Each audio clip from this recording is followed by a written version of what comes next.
कई सालों से टॉयलेट के नाम पे धब्बा है, इसको हटवा के पूरा पेंट, टॉयलेट आई नहीं है यहाँ, नया टॉयलेट बनाने का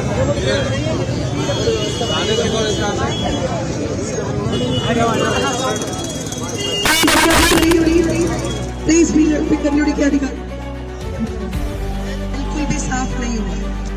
इसको तुरंत प्रभाव में यहाँ का जो भी इस पूरे चौक से लगते हुए आपके PWD के नाले हैं, इसको साफ कराइए। बारिश में सबसे ज्यादा पानी इस चौक पे बढ़ता है, तुरंत काम शुरू होना चाहिए। और ये पूरे के पूरे आपके दोनों तरफ के सारा PWD का है और ये पूरा एरिया जिसकी की हालत PWD आगे रखिए प्लीज। सुन रहे हैं मेरी आवाज? हटिए आप, ये देखिए जरा, ये इतनी बुरी हालत है यहाँ पे, रोजाना का इतना कूड़ा होता है और ये ग्रीन बेल्ट है, ये सारा काम